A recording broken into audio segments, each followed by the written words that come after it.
Hello everyone, got the Wacker Neuson SW16 up here in the barn. It's kind of a snowy afternoon, so just thought I'd do a little review on this. We've had this for a few years now. We bought it. It seemed like a really good deal. It had 99 hours on it. We usually don't buy machines that are that new. It was, I think, 4 years old at the time, only had 99 hours on it. But yeah, I'll just start here at the back and tell you a little bit about it. The back door opens real nice. It got a nice latch on it. I kind of think, personally, I believe that those back doors should be built heavier. People get into skid steers and they tend to use them like they're little tanks, you know, and they back up into things and can be kind of destructive to gates and to the machine itself. So, I mean, it's kind of good that the radiator's not, the radiator's in the top here. So the radiator's not going to get hit. But, you know, these machines might as well have a little bit more counterballast on them anyway, so I'd rather have the door be pretty heavy. Speaking of that, you know, this little tab sticks out here. You know, when I first saw that, I was like, oh, how's that going to work? And then you think, oh, well, it'll probably be okay. But sure enough, probably within, I don't know, 800 hours, somebody backed that must have been into a concrete wall or something. And it's a nice 1/2-inch plate, you know, but it broke right here at the bolt hole in it. So I had to put a new piece on there and fix that. But that just keeps the door from opening up too far. I think it'd probably be better if they just had a chain or some type of mechanism that didn't protrude. But, you know, the Wacker Neuson, I mean, we'd never have had one before. It's kind of amazing how much space there is in the back of this engine compartment. Like, you could, like, hide 5 lunch boxes back here. Maybe not 5, I don't know, depending on what size they are. But there's definitely a lot of space. It seems like they really kind of laid out things pretty well. I mean, like a lot of these hoses, pretty easy to get to. You know, if you had to replace a hose here, it's a lot easier than I think on our Bobcats, some of those similar hoses. So that's pretty great. As you can see, the battery's easy to get to, air filter. It's got this Kohler engine. It's got a little turbo on it. Anyways, the Kohler engine, I mean, I think it's one of these newer, you know, high pressure common rails or whatever, so they don't sound as good as the old motors. I can't tell you how good this motor is or not. I mean, it's got good performance in the machine. We got less than 2,000 hours on it in about 1950, and I think about 500 hours ago we had to redo the head gasket on it, and I do not know why that happened. So I would prefer if it had a Kubota in it, but yeah, it's got the Lombardini Kohler. That's where the engine oil filter is right there. That's not my favorite thing. It's one of those internal filters. I would much prefer to have a spin-on filter. For one thing, that internal one is like $60 if you get it from the dealership. I found it online for about $30, but it's still way more expensive than a spin-on filter. It's harder to change it. You know, the top cap I think is plastic, so you don't want to break that. Then you have like 3 O-rings to change, something like that. So it's a little, you know, tedious to change those and keep it all clean and everything. So I don't really like that. But anyways, the primary fuel filter is right there. The top here kind of pivots up, so you got even more space.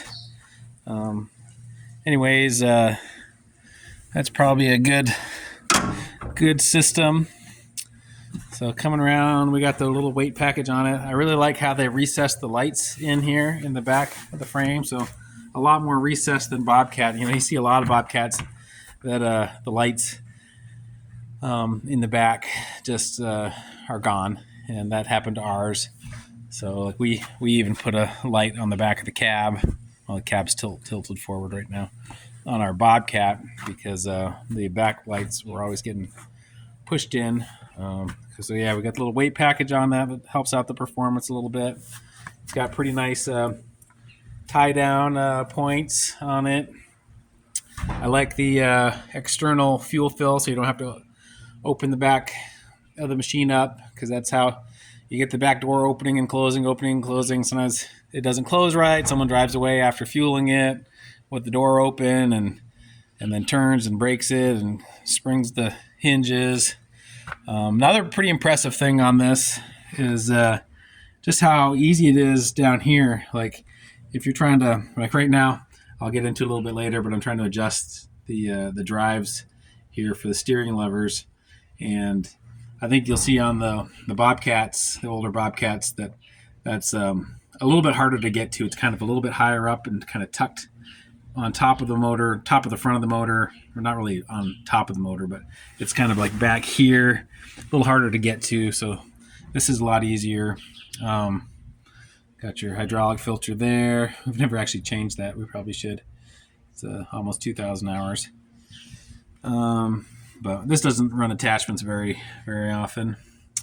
But one of my big complaints is, so here's the fuel tank right here, and of course on the farm we get a lot of muck, mud, dirt, rocks, cow manure in here with the pedals. And on the Bobcat, there's a nice drainage system that you can flush it out the front of the machine, but this really has it should have a hole or something here in the front, so you could tilt the cab forward and flush everything out with the hose, but the only real drain is right there, and it drops everything down into the center of the machine on top of the fuel tank. And so then it gets all packed in here with mud and dirt. And so that is a big problem. We have lost wheel bearing on this. Had the dealership fix it. They said there was net wrap in there. So net wrap is a big problem on farms off the round bales. It gets wrapped around all kinds of things, pretty destructive. Wish somebody would make a biodegradable net wrap. But anyways, we had the dealership fix that one. And I don't know if, when that bearing failed, if we lost oil out of the chain case, but we had another wheel bearing fail later. So, just compared to our Bobcats, we never had wheel bearings fail, less than 2,000 hours on our Bobcats. So I don't want to say that it's the Wacker Neuson design, but it's just one specimen in it's just one scenario is what I'm trying to say. But anyways, if we keep losing the wheel bearings, not going to be real pleased. I think I have not filled the oil in this. Another guy that works for us did that second wheel bearing, and I think the book doesn't call for that much oil down in the bottom chain case, and so he put a bunch more oil in there than they say you should. I don't know if that's good or bad, but he didn't think it had enough reserve in there. So anyways, I guess we'll see how that goes. But I will say that the cab tipping forward plan is good. I mean, you would think that it wouldn't matter whether the cab tipped forward or back for being easy to work on, but I would say that this Wacker Neuson has to be way easier to work on than our Bobcat. That said, I'll get into the current situation a little bit. This is the second time I've tried to adjust the steering levers because the machine's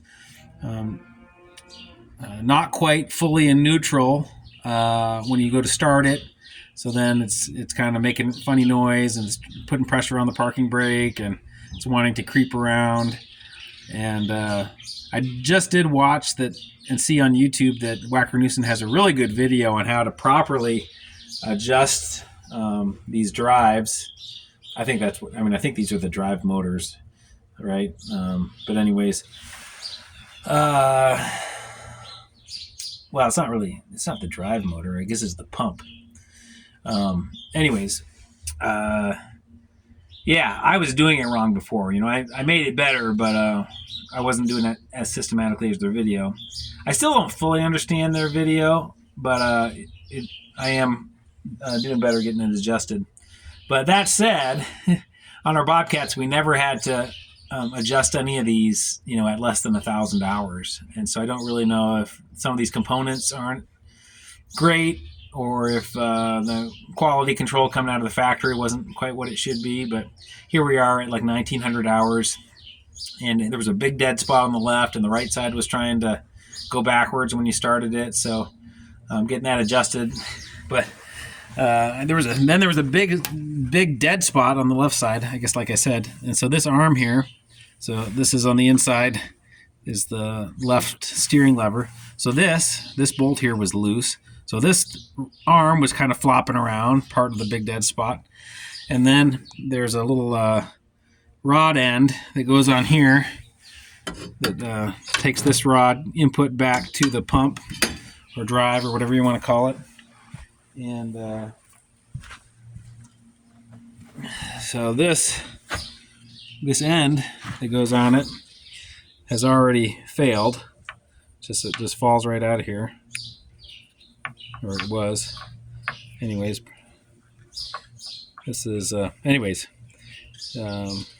was just popping right out, depending on how you hold it. So we need a new one of those. Thankfully, the dealer has one. But anyways, like I said, I don't remember any problems like that with any of our Bobcats, and we've had a bunch of them. So take note, there is a grease fitting here on the right here. I'm not doing a very good job pointing it out, but on the pivot there. So, but other than that, the cab, it's got the twin cup holders. That's a big advertising point for Wacker Neuson, but not bad. I mean, I usually don't go out to the vehicle with 2 cans of seltzer or LaCroix or whatever, but it's got a good seat. It's more comfortable than all of our Bobcats. The controls are really quick. I think you can adjust those. I haven't done that. I think that it has response levels in the computer. It's got the manual inputs for the steering, which is good. And then instead of a mechanical input on the pedals, these pedals are electric. So they just have a sensor type of a thing, and you can sense that little delay, that electric delay. I guess I would rather have the delay be in I'm not sure about that. I'd rather have the delay be in the pedals with the electric over hydraulic rather than the steering lever. I'd prefer if they were both mechanical. But anyways, there's that. The rest of it is pretty simple. It's got the display. It's only got 2 buttons on the display, and it's kind of frustrating. I'm not a real tech savvy. It's frustrating for me when I try to go in and reset the maintenance after I change the oil or something like that. But the rest of it, they didn't. I don't know. Like these toggle switches. That's your main parking push to operate button there. I added just a little cheap online backup mirror. Toggle switch on the lights, toggle switch here on the 3rd valve.